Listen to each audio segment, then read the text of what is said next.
X-Pac 12360. Featuring weekly news, insider commentary, and interviews with superstars, past and present from the world of pro wrestling. A new day is dawning for DX. And now, your host, Sean X-Pac Waltman. I was about to say Club Novo, but it's just, it's actually called Club Novo. Club Novo. All right. And NXT, hell of a crowd out there, and I'm with Aleister Black, formerly known as Tommy End, and we met in PCW, Preston City Wrestling, or no? Southside. Wrestling. I wrestled John That's right. Gargano that night. We put on a hell of a match tonight. And you wrestled, oh my God, who did you wrestle? I guarantee it was a tag match. I know that much. So, it might have been the second installment of you and the late Chris Travis and Yes. Martin Kirby. Maybe. Versus, I blank there. So, but I thought that like when we sat down and actually had a pretty good talk, Yeah. man, about a lot of really cool things. Yeah. I thought that was at Preston City. No, that No. was not. Shows you what I know, people. The same guy, though. That's, Yeah, man. It's just that we had so many things come to find out, interests in common, and a lot of them are written here on your body, man. The stories of all your tattoos. Do you tell the stories of that much? To an extent, like some of the things I kind of like keep to myself because I know that not all views in this world are politically Right. accepted. So some of the things are just like things that I have in my head that I can put on my skin. I'm pretty sure I can think of what things those would be. Sure, And exactly. we won't talk about those. Exactly. I remember one thing very vividly, and I remember coming home to my parents next day because like whenever I always wrestled, like when I flew home, the first thing I did was like I walked over to mom because like back in Amsterdam I lived a minute away from my mom. As you do being a good son, you had a whole week of tours and matches. You go back and you talk to mom. That's what you do. Yeah. I remember one thing very vividly, and we were standing there, and we just ordered some food, and we were standing on the outside. It was quite dark, and you looked at me, and you said, "Why is that square and compass in your hand?" And I'm like, "Wait, Yeah. because that thing is hidden." Yeah. And it was dark. I don't know if you can see it, but it's like infused in the tiger head, and he just caught that one, and I'm like, I thought that was such a mesmerizing thing because like. It shows that you have attention to detail. Yeah. And I thought that was a really cool thing. You're just like we're talking, all of a sudden you go like, so you look me straight in the eyes. You didn't even look at my hand because you picked it up before, obviously. You're like, so why is there a square and compass in your hand? I'm like, wait, you caught that? It was really funny. And then you told me. And then I told you. Oh, Yeah. And a lot of it has to do with I'm really a believer in the power of symbols. Yeah, 100%. Yeah. Same. I believe the stuff that I tattoo on me has a certain power to an extent, right? Yes. To an extent, like it evokes something. It can, if you want. If there's power behind your thoughts, putting it down onto you, there's definitely something there. The power of will and the power of thought is very strong, especially translated through symbols. I believe that very much so.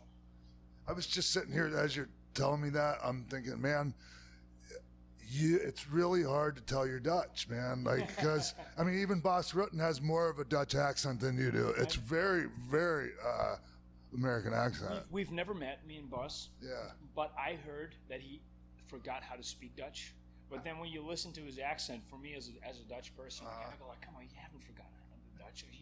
You pretty much sound like a cliche Dutch person speaking English, with all the respect to Bas. But I heard that he doesn't speak Dutch anymore. Like he completely forgot about it. I don't know if it's true. I don't know if it's true. Like don't pin me down on this, Bas. If you're, I don't pin me down on this. But I've heard that he doesn't speak Dutch anymore at all. You guys don't know each other? No. Didn't you guys come from the same kickboxing academy? No. And Bas is much older than me. Like Bas did pancrase. I did kickboxing. Obviously, like Bas did kickboxing, but by the time I kind of got into like kickbox stuff, I think he was already in Japan and stuff like that. I just thought maybe it was the same school though. No, I can't. I came from Schreiber, and at the time Dick Vrij and Hans, Dick Leon Fry? Yeah, and Hans Nijman back in Beverwijk, where Stefan Struve is originally from. Right. And I come from like those like schools and stuff like that. And I think he came from. Oh God, I always forget. I always forget his name. He used to fight in Thailand. He's the godfather of kickboxing. It's like Rob Kaman. Rob Kaman. Yeah, he's about as badass as you get. He knows more than I do. Yeah, I think like, and again, don't pin me down on this because like I haven't studied like the backstory of Bas Rutten very well. Like I love his matches, but I think he came from Rob Kaman's gym, Kyokushinkai, with the boxing turned into kickboxing because that's what Rob Kaman invented. Oyama, Masa Oyama, with the punch in the Oh, bull. oh. Did you ever see the videos of him actually killing the bull though? You know the story of him killing the bull with the punch. Masa Oyama, the father of Kyokushinkai. Yeah. Yeah, but then when you watch the actual film footage, man, the bull was tied up and it was bullshit, man. I'm sorry, not that he wasn't a badass, but that what what that story was built on. The footage did not translate into No, the story, man. No, I really As wish do a I lot would of have things. saw that.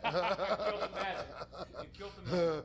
So, but were you always a big wrestling fan? Yeah. So, when I grew up, I didn't really watch WWE. We didn't have it. We had Eurosport, and Eurosport had New Japan. So growing up, I watched New Japan all the time, and then from New Japan we went to WCW. Yeah.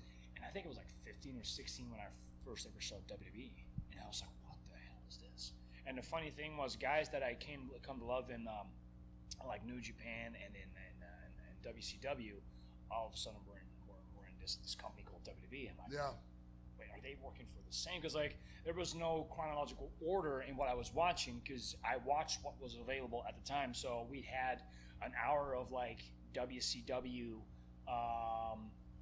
We'd had an hour of New Japan, but nothing was like taped back to back where it was like, okay, we're doing this and this and this and this, and like there was no okay, this week this happened, and then they followed up the next. Not everything was random.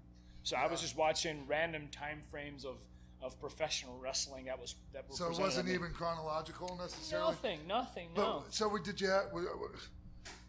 How many other people your age wanted to be pro wrestlers in Amsterdam, though? Funny enough, I found a relatively big group of guys once the internet started kicking in more. Like, you had the little forums and stuff like that, and you started searching for like professional wrestling, and you found out like dudes living close to you, like, oh yeah, I'm a big wrestling fan as well, and like, hey, we should totally meet up and hang out. And like, I had this one buddy, he's a wrestler still in Holland, Tankwell. And he used to get all the cool stuff. He used to have all the tapes. I don't know how, but he was one of those guys that always had a connection everywhere to get whatever he wanted. And he had he introduced me to All Japan, and he introduced me to Noah, which was very young at the time. Yeah. And we watched Torimon, Revolution Pro from back in the day, the original Cali group. Yes. Super Dragon, Taro, all these guys, Quicksilver, name them. And that influenced me a lot. And then the early years of Ring of Honor started coming up, and I was so influenced by that, especially from an early age on, that as a 6-year-old, because that was the first time I kind of watched wrestling between the age of 3 to 6. To me, what I saw was martial arts, because I saw two men fighting. And then growing up in the 80s and the early 90s, you had all these martial arts movies. You had Bloodsport, you had Kickboxer. So everything for me combined into this one package of what I'm witnessing is two people fighting. I have got to do that. I had a school that provided both. I had a teacher trained in karate and judo. And then I started moving over to stuff like Penchak Shilat and kickboxing. And obviously at the time of 10, 11, 12, I realized that professional wrestling and martial arts were two different things, but I got a knack for it. And I was I like what I'm doing. It was fun, and I was still I felt like a badass kid. I'm 10 years old, I'm kicking and punching through boards and stuff like that. It's awesome. And I just kept doing it because I just love doing martial arts, and it was something to kind of especially the way I grew up, it was something to focus all my energy on, and it's kind of it was a good escape with wrestling. It was a good way to focus my energy and kind of not have all these things that I didn't want to think about, or situations I didn't want to be in, because I put everything into martial arts, and I had wrestling and martial martial arts. And that was the thing that I was like, and I knew the second I had the opportunity, I was 15, I had the opportunity to train with some guys in The Hague. I don't know if you've ever been in The Hague. I know what The Hague is. Well, The Hague is the national court. Yeah. You and me can have a big conversation about that without the camera. That's right. And there were a couple guys, and they trained with NWA Hammerlock at the time, and they were like, we have this school, blah blah blah. It was called DWF, Dutch Wrestling Federation, obviously. And I started training there for a bit and picked up some of the basics, and then I started doing small matches, and then I started traveling to Germany, England, because I just wanted more. I just started gathering all this information, and I couldn't stop. I mean, I'm sure you're still the same. Like, you wake up and the first thing you think about is what? Yeah. Wrestling. I mean, because I mean, it still is like That's a big my life. Yeah. And it's the same goes for me. Like, I wake up and the first thing I think is wrestling. My entire life, obviously, being in WWE, like, it revolves around wrestling. But even if I were not in a situation where I was signed by the WWE, I would still think wrestling. Because that's all I ever wanted to do. And like, okay, but you started off as a martial artist, and I did too, and I really think, and correct me if I'm wrong, this is what separated me, and it's what separates you from the rest of the guys, like our size. Yes. But the thing is, like, a lot of really good martial artists I've seen try to translate that into wrestling, and it's not as easy as people think. It isn't.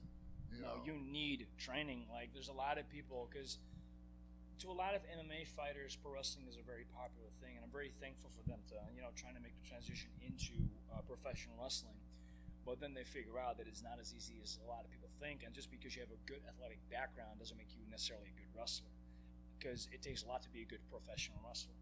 And I always think that if you pick up something when you're young, your transition is always going to be quicker or better, because if you have that mind that just absorbs everything as a sponge. And I think if you're 25, 26, 27 and you make the transition to pro wrestling from MMA, it's a lot harder. It's always going to be a lot harder. I'm not saying it's impossible, because it isn't, because there's good dudes out there competing that are doing phenomenal work. But it's always more difficult stepping in in a later age into professional wrestling as in a younger age. Incorporating the kicks and everything else, it's a lot more just to make them look good and for it to translate,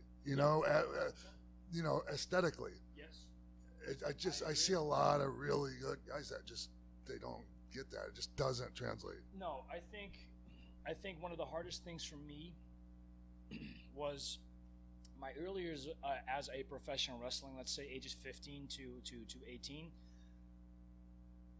My striking style didn't translate, and I went back to kickboxing, and I went back to all my martial arts to start training again, because I missed the conditioning. I just missed the dojo environment, because a dojo environment, nothing beats a dojo environment. It's completely different than a pro wrestling training facility. It's completely different. The different rules, different way of approaching it, and I just needed that discipline again. And I remember starting hitting the heavy bag and just literally dissecting my strikes. I was literally writing down how my knee would bend, how I would throw my hip, and how I would put my hooks, and how I would put my overhands, and everything. I started dissecting it all, and then it hit me.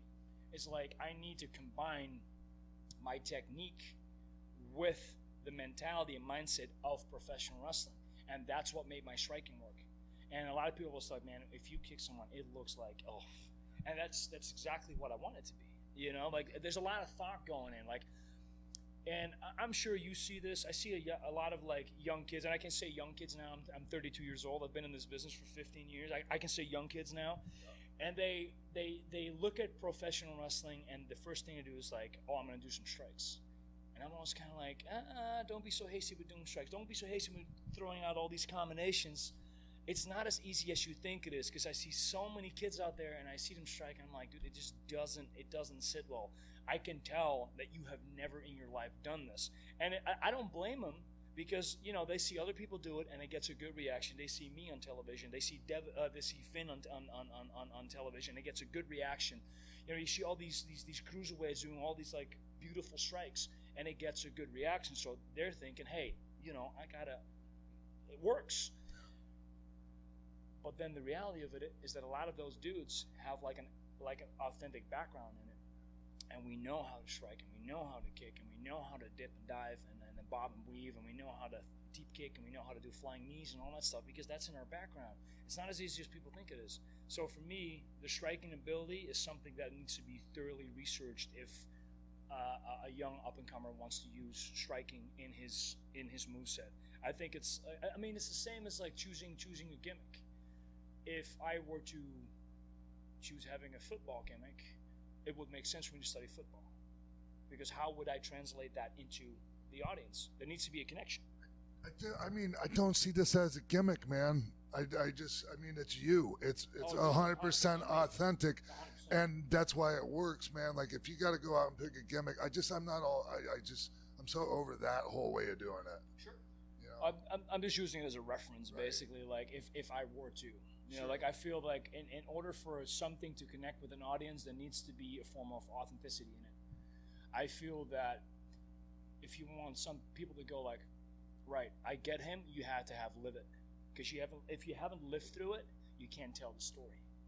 And that's what we do. It's like it's one giant story. At least that's how I feel about it. It's one roller coaster. And like if there's only a slight percentage of me with what I do that isn't authentic, someone's gonna pick up on it. And that's why everything I do is me, 100%. And wrestling used to be so bad about not like people doing gimmicks that weren't authentic to them. And it's just wrestling fans have come a long way, man. They don't buy that anymore. No, they're smart. Yeah. and they know what they want. That's the good thing. And I think professional wrestling will always be a reflection of how society is. I think that with who I am translates very well in 2017 because a lot of young kids look up to me and go like, man, he's different. Yeah. I feel different. I'm an individual, and they're individuals. Everyone's an individual. Like, individuality is such a strong thing in our society, so that translates into wrestling. And here comes this guy, and they've never seen anything like me before. I'm covered in tattoos head to toe. I have this striking style. I'm smaller than most competitors, and people are like, yeah, that's my guy. And why? Because they can see a part of themselves in me. It's no longer, right, you're unconventional, back of the line. It's like, no, we're a big group of people. We matter. And I think that translates for them into me. That's what works. And then also, I just think, like you're saying, with the way society is, I think that's what they're attracted to that. Yeah. For sure. I fully 100% agree. Can I ask you one question about the strikes? You've got so many people coming into MMA now, like people like Sonya Deville, or people coming from MMA into wrestling. Sonya Deville, Matt Riddle, of course. Yeah. But you've got Stephan Bonner's coming in now too. Yeah. The striking. Do you think another part of the problem with people not understanding how the striking works is because a true MMA strike in wrestling will hurt like hell, but not necessarily look good?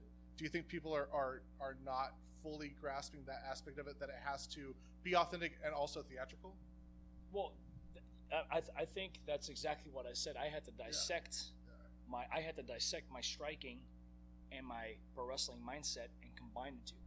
Like, if I hit someone, it's there, but you're gonna walk away in a good fashion, But you're gonna feel it. Like, what we do is like, to an extent, is like a performance art. I feel, like it's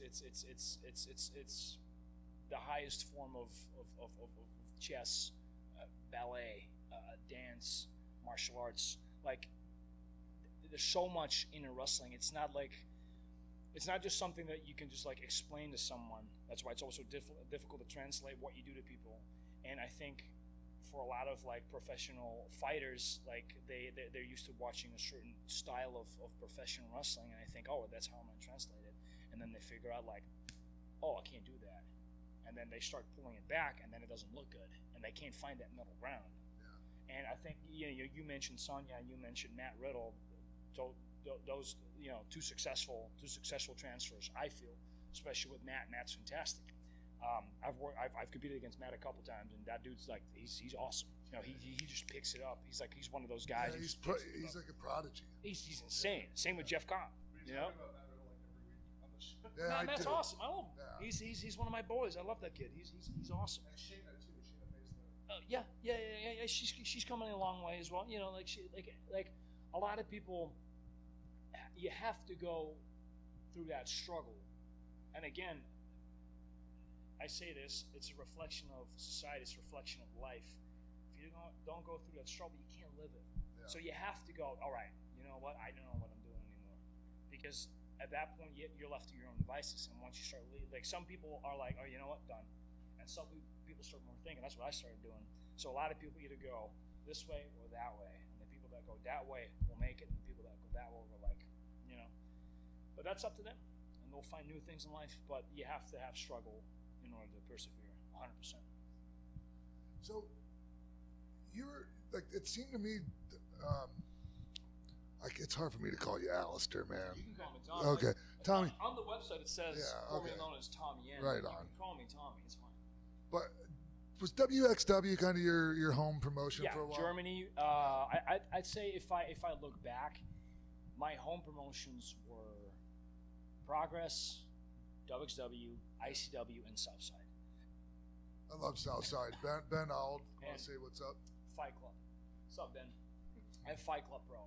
You know, those boys did a fantastic thing. Right on. I'd say those 5-6 companies were like, but I will say that WXW, they made me. They 100% gave me a platform. They gave me the matches that I needed. They gave me the exposure that I needed. They sent me out everywhere in the world, and like they gave me that.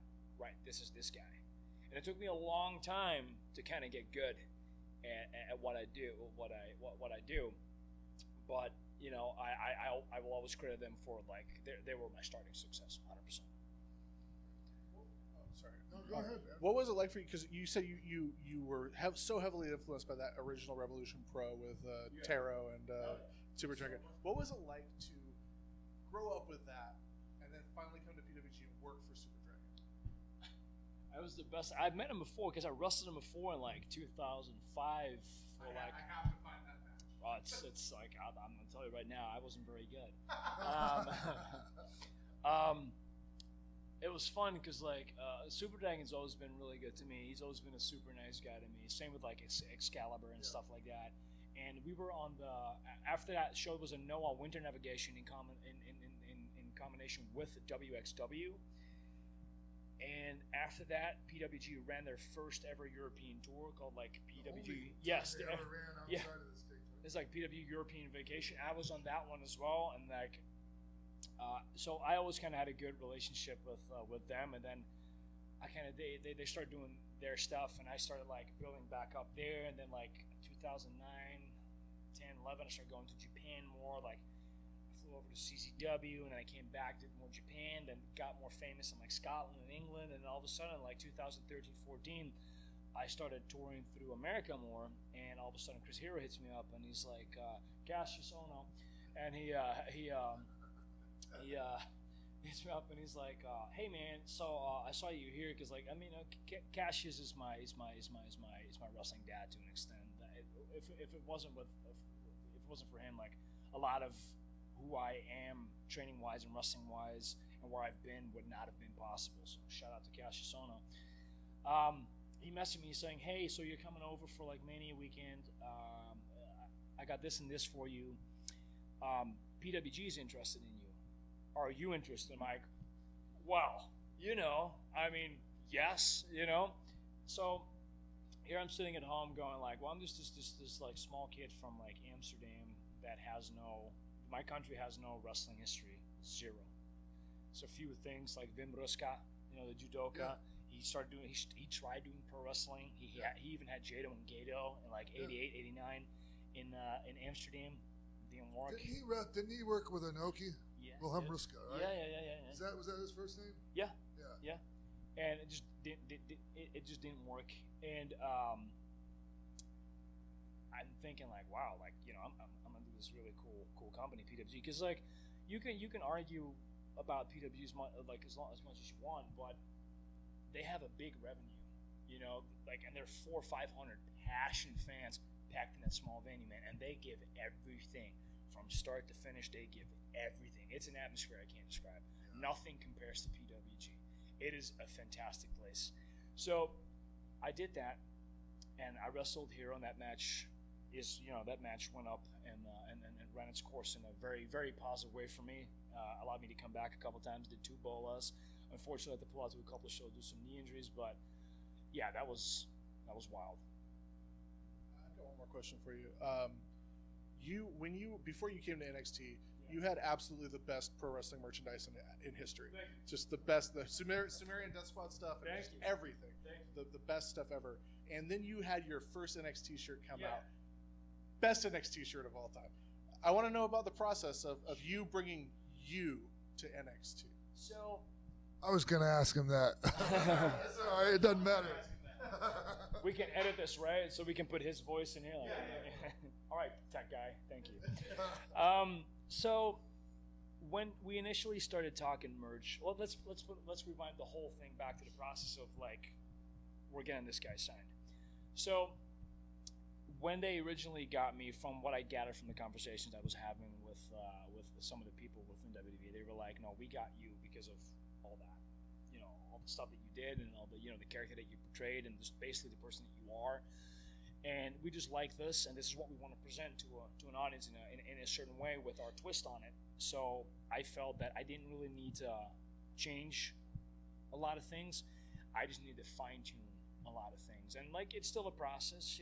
We're still getting there. The WWE style is a different style than what I'm used to still, and I'm learning every day. The Performance Center is a great place. Literally, it's changed my life as a performer, as a competitor. So bringing all that with me, and I showed them my merchandise, and I said whoa, I always did this, and they loved the fact that I had white shirts. So for anyone out there who always hates on me on Twitter for having white merchandise, but always goes I was his biggest fan, I've always had white shirts because everyone always had black shirts. So it was always reversed. We would me and Michael Dante, my tech partner, we would bring out, I think the ratio was 5 white shirts to 1 black shirt design, or we would reverse the designs, but we would bring out the white shirts first, simply because everything we stood for was counterculture. So we looked at wrestling and we're like, well, if you're going to bring out black shirts, we're going to bring out white shirts. You're going to do this, we're going to do that. And why? Because we could. And because people understood. Again, reflection society, because people understood, and that's exactly what we did. So with the process came, they presented me with a bunch of options, and the Hand of Glory stood out to me. I really liked that design because it had a lot of things, and especially if the backstory of the Hand of Glory. It's there's something alluring about it. It's quite gruesome at the same time, but it's also it's sort of a warning to an extent, So I thought it was a really cool concept, and obviously it's different than what they've ever presented before. So why not bring the merchandise in with this guy that we're giving a different light than we've ever given anyone, and why not bring his merchandise in there as well? So they started out with the white shirt, and funny enough, they couldn't keep track of it. It kept selling out. Every time I was like, "Are you guys bringing out the black shirt?" And he's like, "No, because the white units keep going. We don't have to because the white shirt keeps selling." So that's what that process was. The Ascension has some symbols in their stuff. Hell yeah. Any of the same ones? No, because didn't they use the Eye of Horus? Yes. Yeah, they did the Eye of Horus, right? I never used the Eye of Horus. I used the Eye of Providence. I have used. The Eye of Providence is the one that's inside the Eye of Providence is the Eye of God. Because there's multiple. People always go on like, "Oh my God, Illuminati!" But people don't understand that if you walk into your local church and you see the lead and paint windows, the Eye of Providence is presented there because it means that God watches everything, God sees everything. Now, people know I'm not a religious person, but again, we talked about this. I like symbolism. I like the thoughts behind symbolism. I feel symbols are empowering to an extent. So, I've used the Eye of Providence. I've used the All-Seeing Eye. Yeah. They're 2 different things, and I basically used a lot of symbolism that I knew would evoke a reaction as well. Yeah. Why? Because I know what works. Simple as that. So there's definitely like it's not just random symbols thrown out.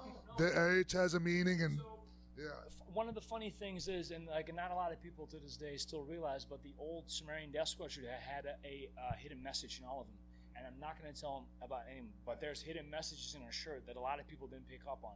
There is words put in a certain way. There is like, all right, I'll give away one. I used to bring out like this shirt with like stuff from my diary that I wrote because I was obviously a very teen angsty kid.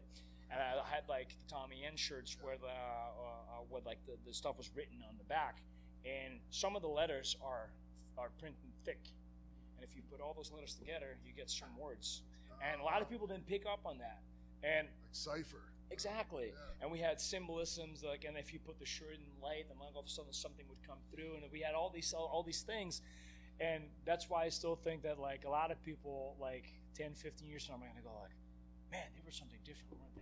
Even if you look at our promos. That's some Rosicrucian shit. Yeah, hell yeah. But we just wanted to do something different and like put some thought into it and make it creative and make it fun and make it something that was there because there was an interest there, because there is an interest now in a lot of things. Like a lot of people are interested in like certain occult things, and before people flip out in the world of occult is nothing more than like diving into like esoteric belief systems or like mathematical systems that have a different way of presenting themselves to human beings. Like it's philosophy. It's not necessarily, oh my god, it's all spooky and this is paranormal and like the devil. Like it has nothing to do with it at all.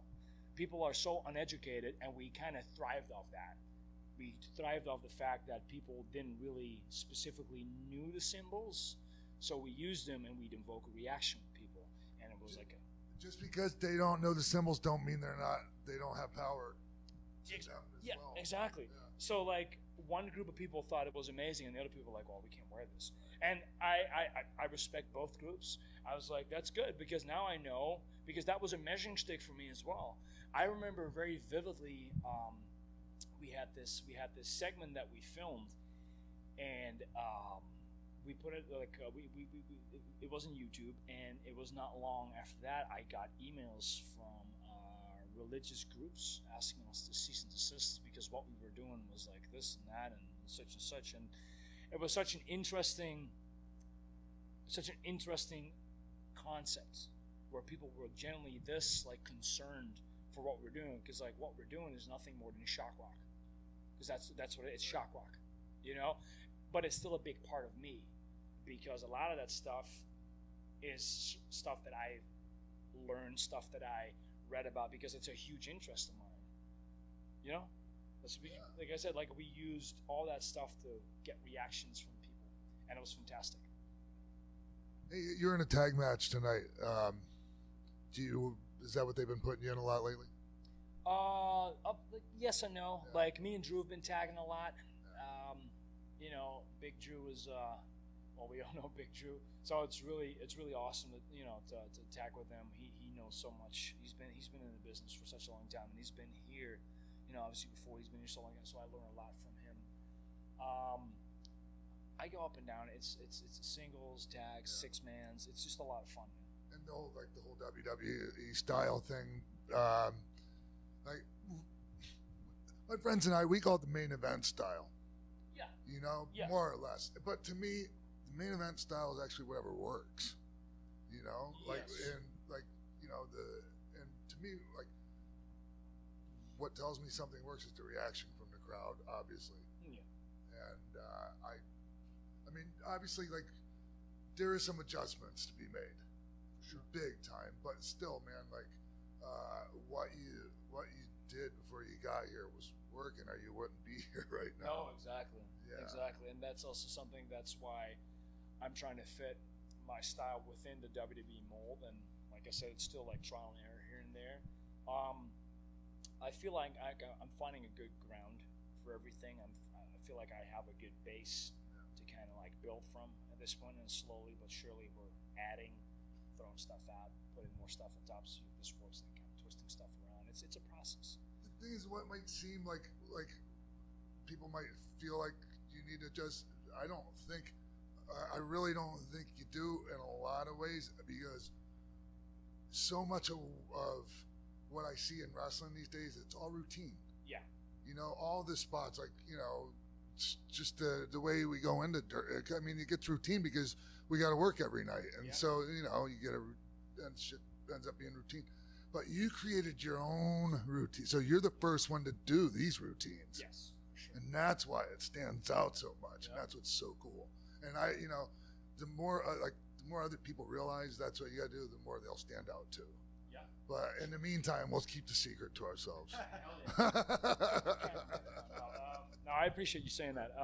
Yeah, it's just like, again, bringing the martial arts in there, and what we're learning at martial arts. If I was learning with kickbox, we're doing pad work. I was learning jab, duck, hook, up, low kick, you know, stuff like that. I was like, all right, how can I translate that into like something for myself? And that's where all the combinations started coming in. That's where the action reactions started coming. That's why I started blocking a certain way. That's why I started throwing counter punches or counter kicks in a certain way, just because that's the way I wanted to present it. I just wanted to stand out completely and actually be like this martial artist in a pro wrestling world. Hey, before we take this home, because Bobby Roode and Roderick Strong just finished their match. Yeah, they just killed it. Now I can't remember what I was going to say. Well, I know that we all I speak for Sean and all of us when I say we're very excited to be able to watch you every week. We're very excited to see what the future brings for Aleister Black. Now I remembered. I was going to say, who you looking forward to work? I know this is kind of a generic question, but there's a lot of guys in WWE. Takeover, and it's going to be the first ever time me and Hideo Itami are gonna collide. I am so looking forward to that. He's been on my radar for such a long time, and we've had a couple of times on the independents where we were supposed to face each other, but circumstance. I think one time I was injured, and I think one time they couldn't fly over, something like that. I'm not sure. I don't know all the ins and outs. So this one, the third time's a charm, right? So like at Takeover, you're gonna see a fight. You're gonna see a fight. And now he's a heel, and regardless of whether they want you to be a heel or not, the people dig you. Yeah, that's just the way it is. That's the way it is. I'm not for going against the people, and that's a good thing. And that's one thing that a lot of people, I hope, eventually realize. You don't have to like me. It's up to you. Right. You can do whatever. It doesn't feel like they're like the company's going like this guy. They're just putting you out there, and okay, let's see what. Yeah. Yes. And some people. Right in your theme song, "No man is ever truly good, no man is ever." And truly who wrote that theme song? You did. There we go. Nice. So no, that's literally it. That's legit it. I just walk this path, and you either like it or you don't. And if you like it, it's awesome. If you don't, it's fine as well. You don't have to like anything. You don't have to be on my side. There's so many other things I want to talk to you about. Will you come on the show again? Hell yeah. Thanks, man. Bro, thanks for having me. Hell yeah, man. Hey guys, Maria Menounos here. We want to let you know about my new show on SiriusXM Stars Channel 109. It's called Conversations with Maria, and it's live Monday through Friday at 10 a.m. Pacific, 1 p.m. Eastern. Go to conversationswithmaria.com for more info. Buzz you later.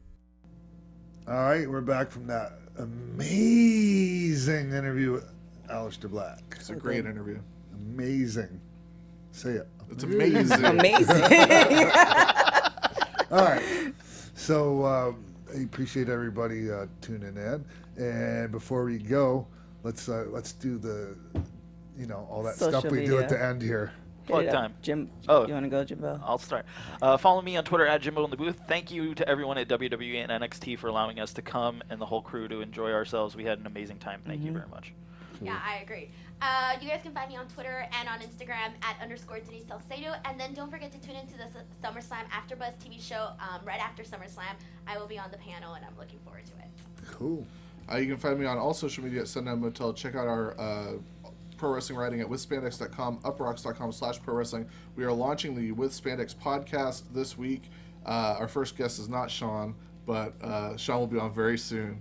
So stay tuned for that, and we'll both myself and Brandon Stroud and also Danielle Matheson, we will all be in New York for SummerSlam weekend. So if you see us, come say hi. We'll be at NXT. We'll be at SummerSlam. We love to meet new people. Damn. Ready for politician. You can follow us on everything on AfterBuzz TV, Twitter, The Real X-Pac, IG, X-Pac12360, Facebook, X-Pac12360 Show.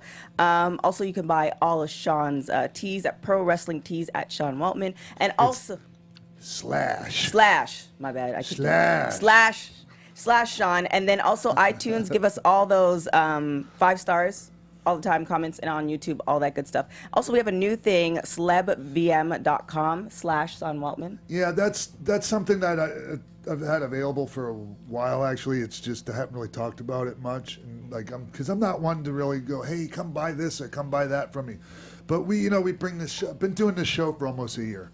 50 episodes today. And I know you hear this a lot with other shows. Hey, we bring you to a show for free, so could you do this or that?